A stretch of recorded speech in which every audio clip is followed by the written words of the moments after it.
de Relaciones Exteriores del Perú, señor Hugo de Sela. Ministro, bienvenido nuevamente al Consejo Permanente de la OEA. Tiene usted el uso de la palabra hasta por 15 minutos. Adelante.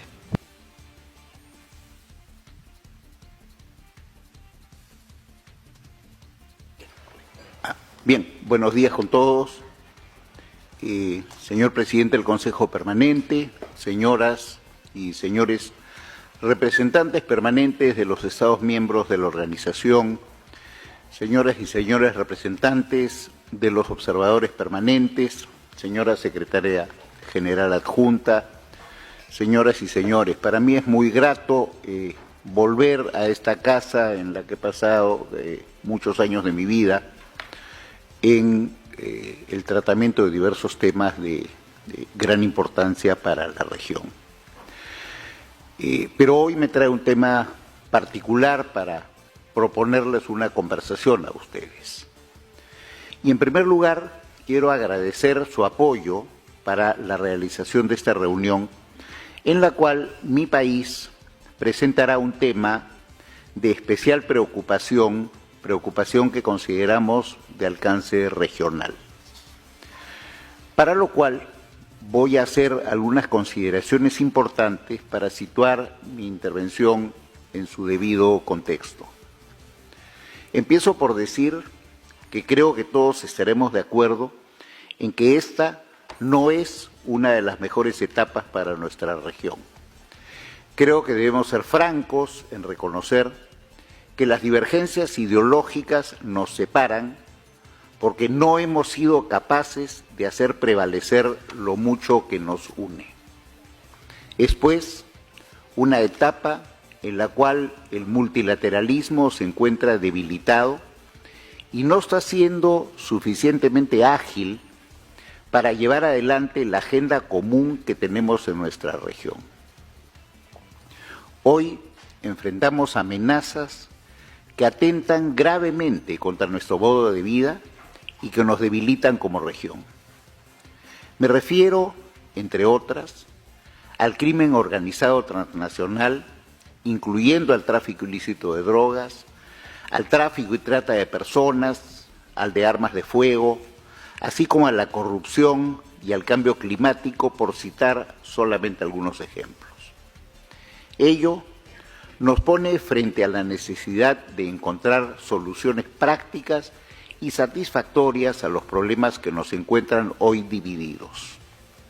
Estos desafíos, numerosos y compartidos, con causas y alcances en muchos casos globales, requieren nuestra unidad para enfrentarlos, pero esta se ha visto socavada por diferencias ideológicas. Como región, hemos perdido capacidad de diálogo y con ello la institucionalidad requerida para luchar articuladamente. En este contexto, hemos decidido traer a la atención de nuestra organización una preocupación que entendemos compartida sobre el presente y futuro del asilo diplomático en nuestra región, así como una propuesta orientada a revertir su evolución negativa en la práctica internacional. Lo hacemos recordando que el Perú es un país democrático, comprometido con el Estado de Derecho, el principio de solución pacífica de las controversias y el pleno respeto por los tratados internacionales. Al mismo tiempo, seguimos activos para cooperar con el desarrollo progresivo del derecho internacional y su codificación, así como con la revitalización del multilateralismo, para atender con eficacia los desafíos y realidades de un mundo fragmentado en acelerada transformación. El asilo diplomático es una institución jurídica surgida en nuestra región, que se ha convertido en uno de nuestros más importantes aportes al derecho internacional y que ha servido para defender y promover los derechos civiles y políticos que constituyen un pilar de nuestras democracias. No es casual que su codificación a través de la Convención de Caracas, adoptada en 1954, se haya dado en el contexto de la Guerra Fría, en el que en América Latina proliferaron los autoritarismos y las persecuciones políticas. El Perú no ha sido ajeno a estas circunstancias. A propósito de ello, cabe traer a colación el caso Haya de la Torre y específicamente la invocación de la Corte Internacional de Justicia a las partes para encontrar, comillas, una solución práctica y satisfactoria, guiados por las consideraciones de cortesía y buena vecindad que en cuestiones de asilo prevalecieron siempre entre las repúblicas latinoamericanas, cierro comillas. Queremos volver a aplicar esa invocación para encontrar soluciones prácticas y satisfactorias a los problemas que nos encuentran hoy divididos. La democracia peruana, como la de todos los países aquí representados, no es inmune a estos desafíos. En los últimos años hemos pasado por una serie de crisis políticas precipitadas en varios casos por actos de corrupción. Varios de nuestros expresidentes y políticos de todo el espectro han debido rendir cuentas ante la justicia. Nuestro ordenamiento constitucional, no obstante, se ha mostrado resiliente, prevaleciendo la separación de poderes y las garantías para la administración de justicia.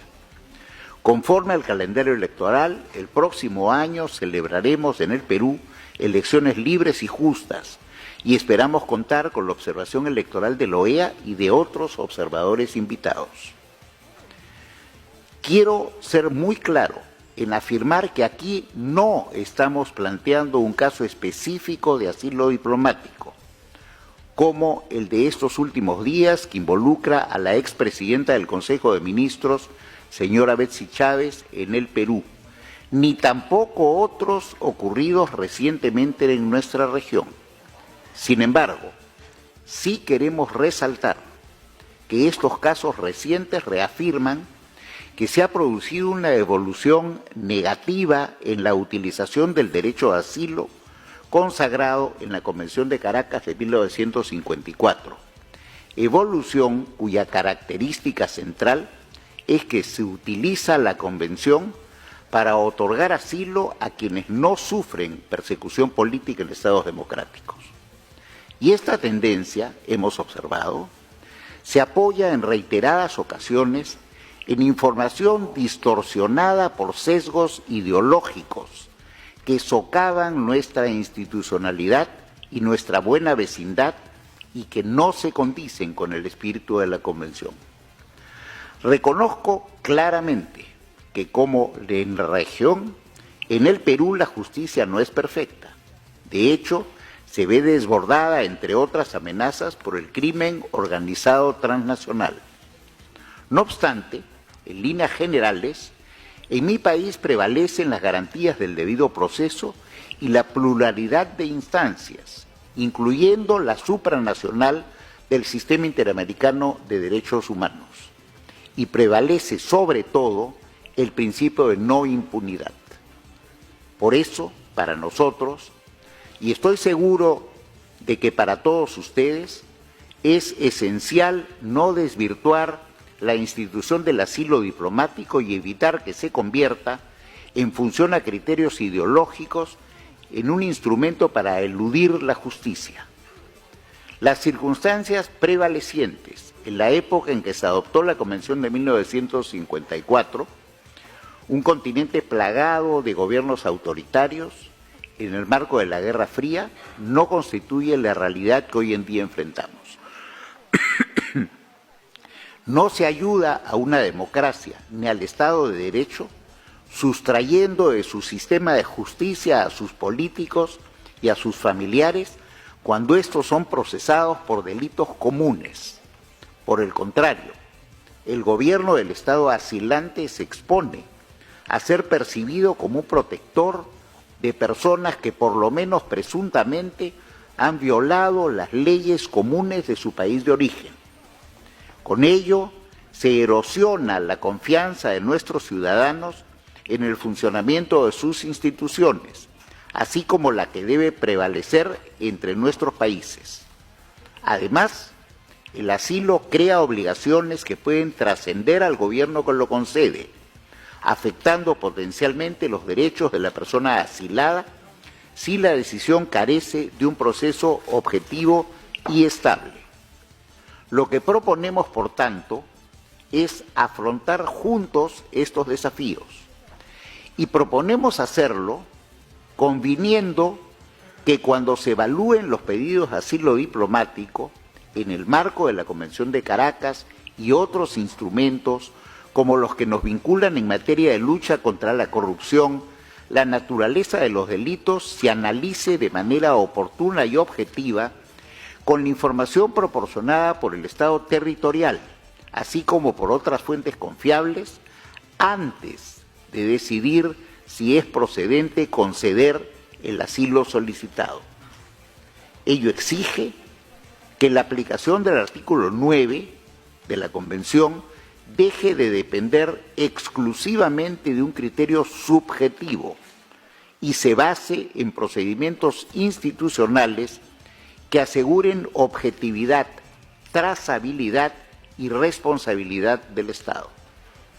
Nuestra propuesta es consistente con los criterios de la Corte Interamericana de Derechos Humanos en su opinión consultiva 25 del 30 de mayo de 2018, en lo referente a que el asilo no debe concederse a personas que hayan sido condenadas o sobre las que existan serios indicios de haber cometido delitos graves, como los contemplados en instrumentos internacionales y regionales sobre terrorismo y corrupción.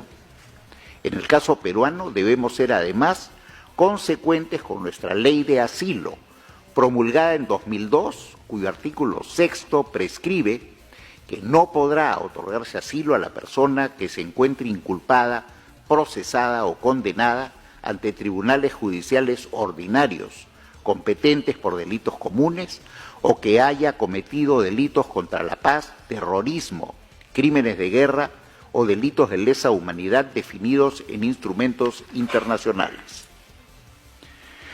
Una importante consideración que hemos tenido en cuenta para plantear la propuesta es que en los hechos, una vez concedido el asilo, se compromete el acceso a la justicia. Las posibilidades de cooperación judicial internacional para llevar con éxito un proceso de extradición, contemplado como posibilidad ulterior por el artículo 17 de la Convención de Caracas, se presentan remotas en el contexto de una relación bilateral debilitada por la concesión unilateral del asilo, particularmente cuando ha sido motivada por consideraciones ideológicas. Recordemos también que el derecho internacional no ampara la impunidad. Al plantearse un pedido de extradición por un crimen grave, para el Estado requerido rige el principio aut dedere aut judicare, o extraditas o juzgas. Por eso, normalmente un pedido de extradición va acompañado de un informe técnico jurídico detallando la gravedad del delito imputado, su carácter común y su doble incriminación, así como las garantías de debido proceso y los indicios suficientes que sustentan la verosimilitud de la causa. Una de nuestras principales preocupaciones al plantear este tema al Consejo Permanente es cuidar la valiosa institución jurídica del asilo para fortalecerla mediante su uso conforme a la manera en que originalmente se diseñó, es decir, para proteger a perseguidos políticos. Por ello pensamos que es indispensable convenir un procedimiento previo de carácter obligatorio que precise y transparente los términos en los que se debe cumplir con el artículo 9 de la Convención de Caracas, estableciendo lineamientos que permitan una evaluación objetiva y oportuna basada en la información verificable del Estado territorial y que reduzcan la discrecionalidad individual en su aplicación. Debo informar finalmente que hemos hablado con los colegas cancilleres de varios países que comparten nuestra preocupación. En el curso de esas conversaciones se nos ha sugerido la posibilidad de solicitar una opinión al Comité Jurídico Interamericano. Naturalmente, estamos abiertos a oír esta y otras recomendaciones e ideas y tener una discusión al respecto orientada a defender y fortalecer el multilateralismo y los tratados que nos vinculan, porque estamos convencidos que de ese proceso saldremos fortalecidos. Están circulando en este momento una documentación donde formulamos 3 preguntas al Comité Jurídico Interamericano para la consideración de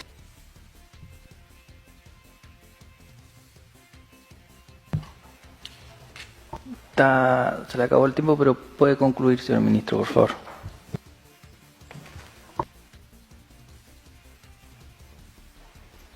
Gracias, señor presidente. Decía que se está circulando un documento donde están las 3 preguntas que deseamos formular al Comité Jurídico Interamericano para la consideración de este Consejo Permanente. Quiero agradecer mucho por su atención. Gracias, señor presidente. Muchas gracias, señor ministro, por su intervención y por las propuestas. Esta presidencia tiene que llegar a la Secretaría y a la presidencia por las vías que este Consejo se ha dado para que este tipo de cosas sean circuladas. A continuación, tiene la palabra México.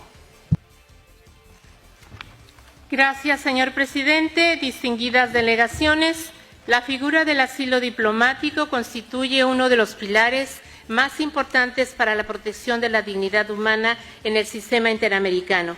Históricamente, nuestra región en general y México en particular, hemos estado siempre a la vanguardia en el ejercicio de este derecho que está arraigado en nuestra profunda vocación humanista. No obstante, en el contexto de esta reunión es necesario subrayar que no estamos en el espacio competente para evaluar la aplicación de la Convención sobre Asilo Diplomático de 1954, conocida como la Convención de Caracas, mucho menos con miras a revisar, reinterpretarla o proponer modificaciones.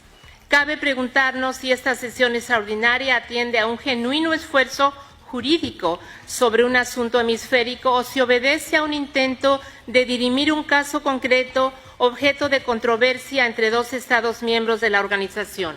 Al respecto, México destaca 3 puntos fundamentales.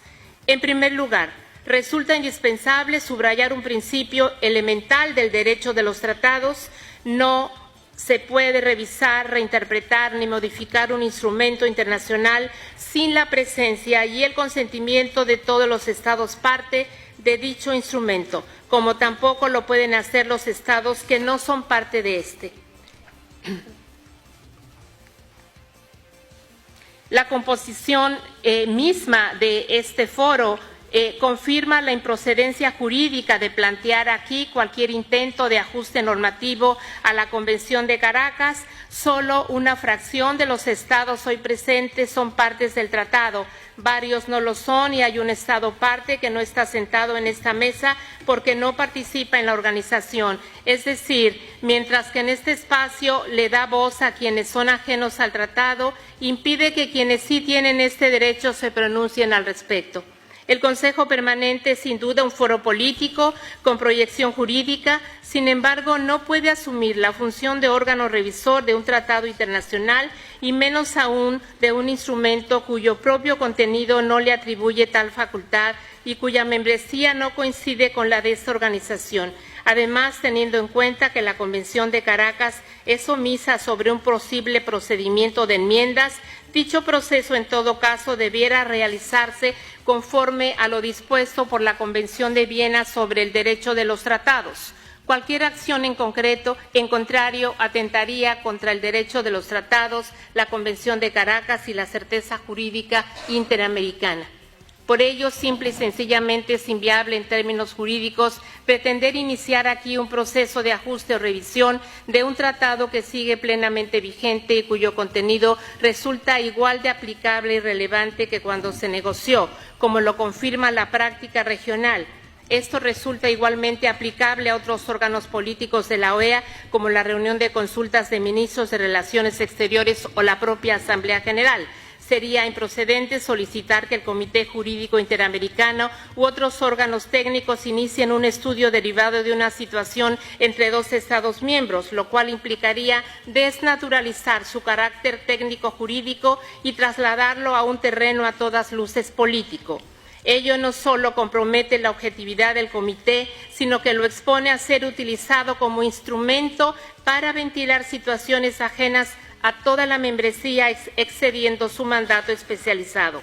Insistimos en que intentar modificar o inclusive discutir la posibilidad de modificar la Convención sin siquiera contar con la totalidad de sus Estados parte resulta contrario al espíritu del propio instrumento y a los principios elementales del derecho de los tratados. Como segundo punto, México hace notar que fue solo después de haber otorgado el asilo y solicitado el salvoconducto, habiendo actuado en estricto apego al derecho internacional y a su orden constitucional, que se solicitó la convocatoria a una sesión extraordinaria para revisar reglas que son claras, precisas y vigentes desde hace décadas. Esto, además de demostrar que no había motivo para una iniciativa de esta naturaleza, es contrario al principio jurídico de irretroactividad de la ley.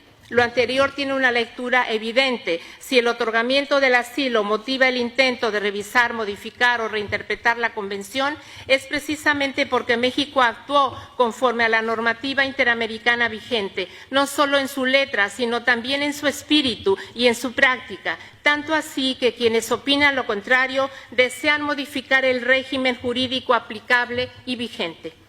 El momento en que se plantea esta revisión no puede pasar inadvertido. Si existiera una convicción regional generalizada sobre la necesidad de reinterpretar la Convención, esa discusión se habría impulsado antes, a través de canales viables conforme a las reglas del derecho de los tratados, y no como respuesta a un caso particular. El derecho internacional no puede revisarse ni ajustarse cada vez que un Estado no está de acuerdo con su aplicación. En un caso específico, ello pondría en duda una premisa fundamental del Estado de Derecho en el plano internacional, que es la certeza jurídica.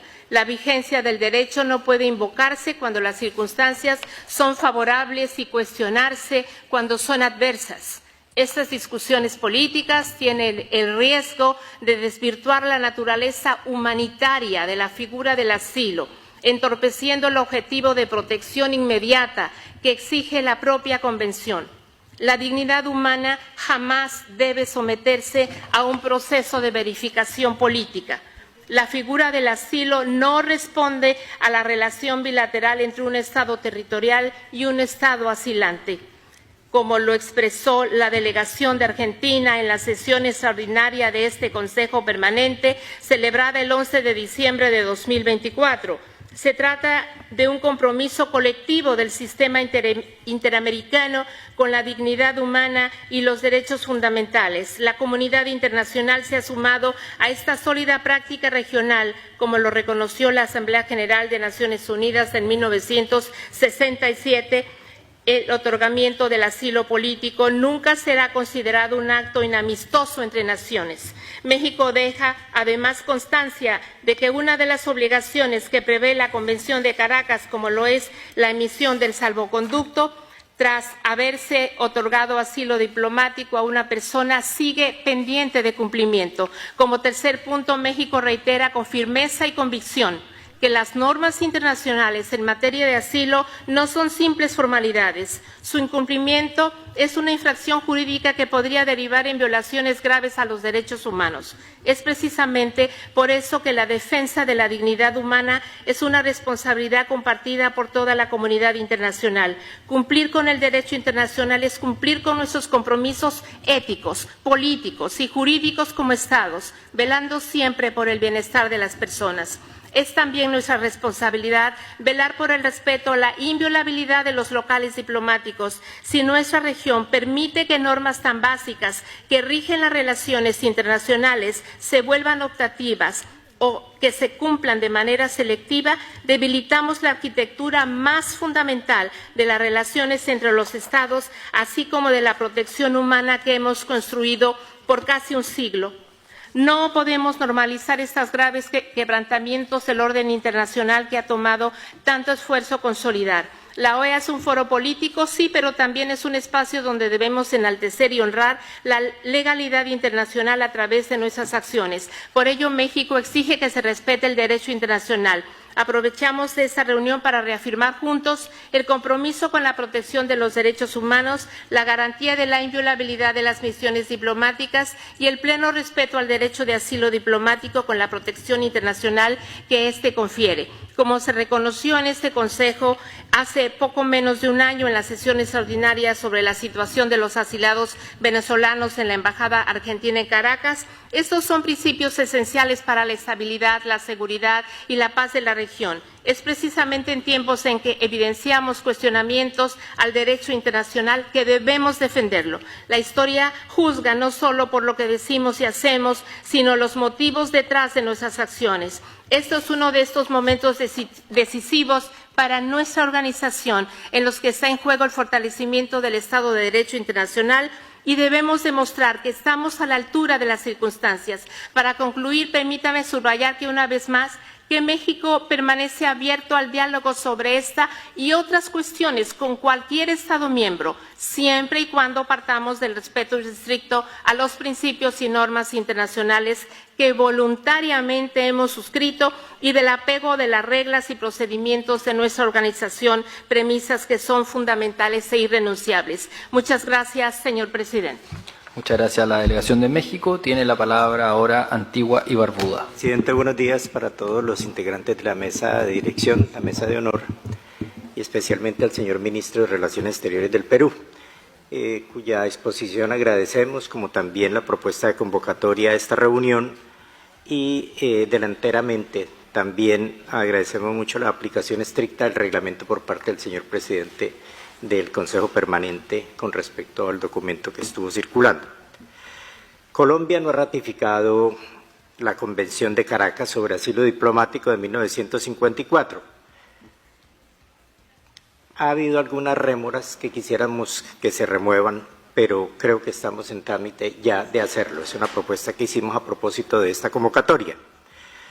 Pero Colombia ha defendido históricamente el asilo diplomático como institución fundamental del derecho internacional con apego a los principios humanitarios y a los estándares del Sistema Interamericano de Derechos Humanos. La Constitución Política de Colombia en 1991, en su artículo 36, reconoce el derecho de asilo y la Ley 2136 regula su otorgamiento, estableciendo que se concede a personas con temor razonable de persecución por motivos políticos o por delitos políticos concurrentes, excluyendo delitos comunes no conexos a fines políticos legítimos. Colombia observa con especial atención la propuesta en discusión y desde un enfoque preventivo expresa su interés en preservar la integridad del asilo diplomático como institución de carácter soberano y eminentemente humanitario. En este propósito, el Estado colombiano resalta dos elementos constitutivos tradicionales que merecen salvaguardarse. Primero, la facultad soberana del Estado asilante para calificar la naturaleza jurídica de la persecución invocada. Y segundo, el carácter protector orientado a garantizar la vida, la libertad y la integridad de la persona asilada. En esta línea, consideramos que la figura no debería evolucionar hacia un mecanismo condicionado a actuaciones de validación o control del propio Estado territorial del que proviene la persecución alegada, pues ello podría incidir en la autonomía de la calificación y comprometer su finalidad primordial de protección efectiva. La verificación previa, entre comillas, propuesta contradice la tradición interamericana y contradice la jurisprudencia de la Corte Internacional de Justicia, que establece que la calificación de la naturaleza jurídica del delito corresponde exclusivamente al Estado asilante. Por ello, subordinarla al Estado territorial alteraría la esencia misma del asilo. De otra parte, la Convención de 1954 no prevé un mecanismo propio de reforma. En esa medida, Colombia subraya que el debate regional debe desarrollarse evitando extender el valor interpretativo del instrumento más allá del contexto de su adopción, especialmente como prueba de acuerdos o prácticas posteriores a su firma, en armonía con la regla general de interpretación de buena fe del artículo 31 de la Convención de Viena sobre el derecho de los tratados. Por estas circunstancias, particularmente suscribimos una a una todas las expresiones que ha planteado hoy la Delegación de México, cuyo texto compartimos en su integridad. En conclusión, señor presidente, el asilo diplomático es una institución de valor jurídico e histórico compartido en el hemisferio americano. Su preservación constituye una responsabilidad colectiva y Colombia reitera su compromiso con su aplicación de buena fe, así como con la salvaguarda de su naturaleza esencialmente humanitaria y protectora, fundamento de su legitimidad histórica en la región.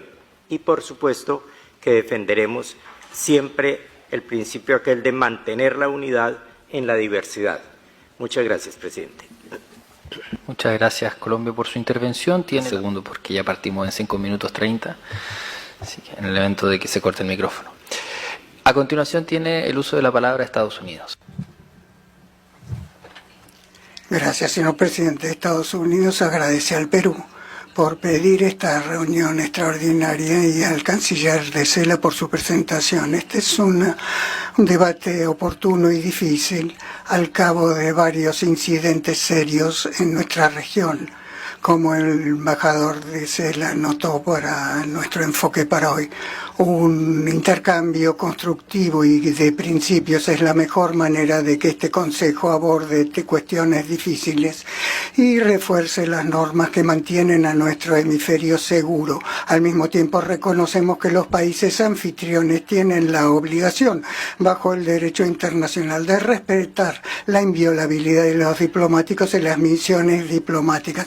Estados Unidos condena la violación de la Convención de Viena sobre relaciones diplomáticas y también impugnamos la presión sostenida a misiones diplomáticas. Por ejemplo, trabajamos con socios para asegurarnos que opositores venezolanos mantenidos en asilo por más de un año pudieran salir seguros del país. Estados Unidos no es parte de la Convención de Viena de Relaciones Diplomáticas, sino reconoce el asilo diplomático como cuestión internacional.